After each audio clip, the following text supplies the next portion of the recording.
Welcome to Learning Bites. We're covering 7 peak performance practices that I've gleaned from being a high performance coach while studying with Brendon Burchard and doing the high performance habits that he's created. And today I want to cover off courage. Courage is an incredibly powerful internal driver for people. Courage determines what you're prepared to stand up for. Courage determines how much effort you're prepared to put into something. Courage allows you to honor the struggles that you're going through.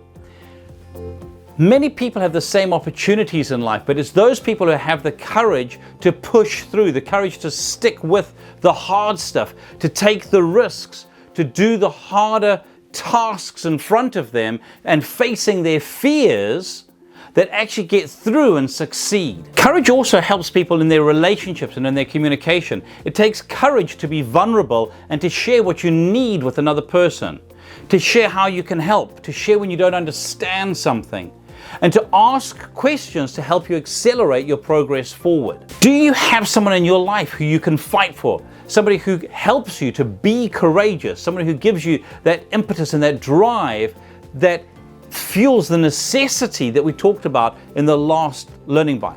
It takes courage to change. It takes perseverance inside of that change to keep pushing through, to face your fears. If you've ever gone to the gym and stuck with it, or ever done any hard task and stuck with it, you'll know that there's that initial boost where you go, oh good, I'm doing something new, and there's that newness factor to it. For some people at that point, they've got to overcome their fears of failure.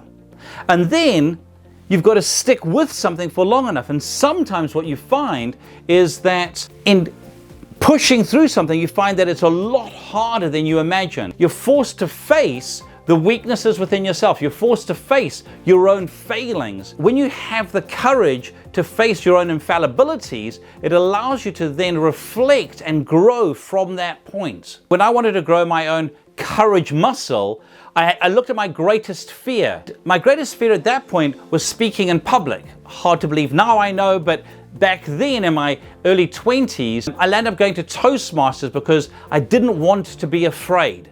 In pushing through that, I landed up discovering something that I now thoroughly enjoy and have the privilege of doing every single day.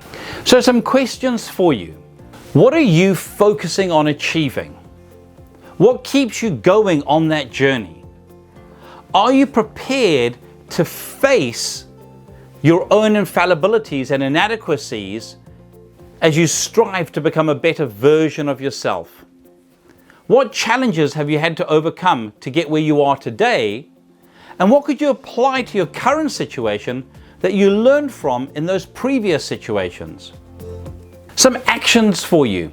Get really clear on what winning looks like for you to achieve what it is that you want to achieve, because that helps you to understand how much courage you're going to need to do that. Have a measurement system in place for yourself.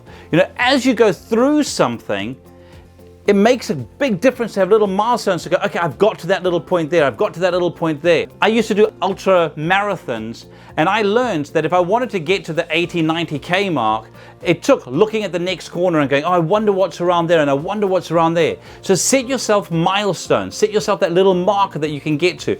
And when you learn to do that, then please learn to celebrate your successes as you go. Success breeds success. It can give you the encouragement to have that courage to keep going on. Here's to your success. Thanks so much for watching. If any of this resonated and you'd like to reach out, feel free to give me a call on 0272 987 523 or email me at mike@thinkrite.co.nz. Or if you would like some additional resources, go to our website www.thinkrite.co.nz.